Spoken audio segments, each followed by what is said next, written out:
ఇదిగో ఈరోజు ఎంత వేడిగా ఉంది ఏంటి? చందమా మీద మీరు ఛార్జింగ్ కూడా లేదు ఫోన్లో చూద్దాం. ఫోన్లో ఛార్జింగ్ లేకుండా కొత్త ఉందా టెంపరేచర్ కదా? ఇప్పుడు ఫోన్లోనే చూడాలా? ఇంకొక వే లేదంటావు దీనికి టెంపరేచర్ చూడడానికి?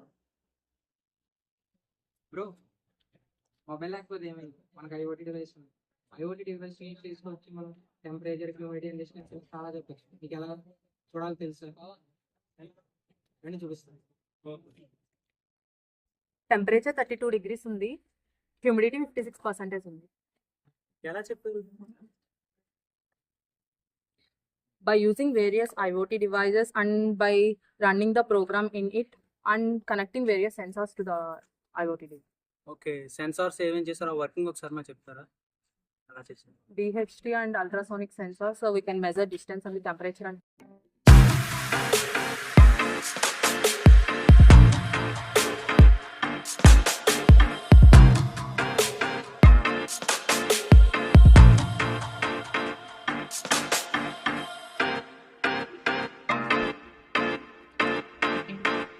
ఇదైతే ఆల్ఫాక్స్ సెన్సర్ అంటారు. ఇదైతే ప్రస్తుతం మా ప్రజెంట్ ప్రాజెక్ట్ లో యూజ్ చేసాం.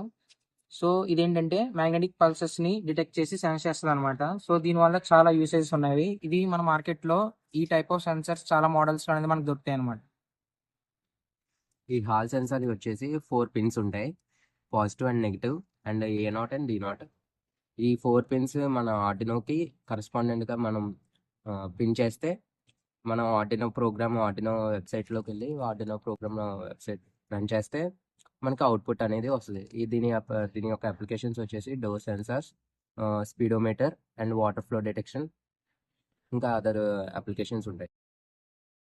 ఇది వచ్చేసి ESP8266 నోడ్ MCU మాడ్యూల్. మా ప్రాజెక్ట్ లో ఇది వచ్చేసి యూజ్ చేసాం మేము. ఇది మార్కెట్ లో దొరికే cheap built in wifi module. So total దీంట్లో 30 పిన్స్ అయితే ఉంటాయి. మనం ఈ పిన్స్ యూజ్ చేసుకుని different types of sensor connect చేసుకుని మనం అయితే ఈ మాడ్యూల్ యూజ్ చేసుకోవచ్చు. సో ఈ మాడ్యూల్ అయితే మా ప్రాజెక్ట్ లో యూజ్ చేసాము. సో ఈ ప్రాజెక్ట్లో ఏంటంటే మేము DHT11 టెంపరేచర్ సెన్సార్ అయితే యూజ్ చేసాం. ఇది ఏం చేస్తుందంటే అట్మాస్ఫియర్లో ఉన్న హ్యూమిడిటీ అని టెంపరేచర్ మొత్తం క్యాలిక్యులేట్ చేసి ఈ నోడ్ MCUకి ట్రాన్స్ఫర్ చేసి మనకైతే సీరియల్ మానిటర్ అనేది అవుట్పుట్ అనేది చూపిస్తుంది. సో దట్ మనకి అవుట్పుట్ అనేది కొంచెం యాక్యురేట్గా రిలయబుల్గా ఉంటుంది. ఇక్కడ కనెక్షన్స్ అనేవి ఈ టెంపరేచర్ సెన్సర్ లో 3 పిన్స్ ఉంటుంది. ఒక పాజిటివ్, అవుట్, నెగిటివ్. పాజిటివ్ అనేది మనం దానికి 5 వోల్ట్ పవర్ సప్లై కనెక్ట్ చేస్తాము. నెగిటివ్ అనేది GND గ్రౌండ్ కి సప్లైకి ఇస్తాము. అవుట్ పిన్ అనేది డిజిటల్ పిన్ అనమాట. దాని నుంచే ఈ టెంపరేచర్ అంతా కూడా మొత్తం నోడ్ MCUకి వెళ్తుంది. అల్ట్రాసోనిక్ సెన్సర్ ఇది మా ప్రాజెక్ట్లో యూజ్ చేస్తాం. ఈ అల్ట్రాసోనిక్ సెన్సార్లో 4 పిన్స్ ఉంటాయి. VCC, ట్రిగ్, ఎకో, గ్రౌండ్ అని ఉంటాయి. ఈ ట్రిగ్ అనేది టెర్మినేటెడ్ వేవ్, ఎకో అనేది రిఫ్లెక్టెడ్ వేవ్.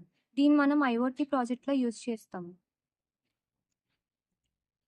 అల్ట్రాసోనిక్ సెన్సార్ అనేది డిస్టెన్స్ అండ్ వెలాసిటీని మెజర్ చేయడానికి యూజ్ చేస్తారు. అంటే ఫ్రమ్ ఆబ్జెక్ట్స్ ఎంత డిస్టెన్స్ ఉంది అలా మెజర్ చేసుకోవడానికి. ఫర్ డిటెక్టింగ్ ది ఆబ్జెక్ట్స్ దానికి అల్ట్రాసోనిక్ సెన్సార్ చాలా యూజ్ అవుతుంది. అయితే దీని మెయిన్ ప్రిన్సిపల్ వచ్చేసి అప్పటికి ప్రొపగేషన్ టైం ని మెజర్ చేస్తుంది అనమాట. అంటే by using the sound wave from reflected wave and transmitted wave ప్రకారం ఇది ప్రొపగేషన్ టైం ని మెజర్ చేస్తుంది. అల్ట్రాసోనిక్ సెన్సార్ యొక్క అప్లికేషన్స్ వేరియస్ ఫీల్డ్స్ లో ఉన్నాయి. అంటే మెడికల్ డయాగ్నోసిస్ లో యూజ్ చేస్తున్నారు, వేరియస్ ఫీల్డ్స్ లో యూజ్ చేస్తున్నారు. బట్ మా ప్రాజెక్ట్ వచ్చేసి అప్పటికి ఇది ఆబ్జెక్ట్స్ యొక్క డిస్టెన్స్ మెజర్ చేయడానికి యూజ్ చేశారు.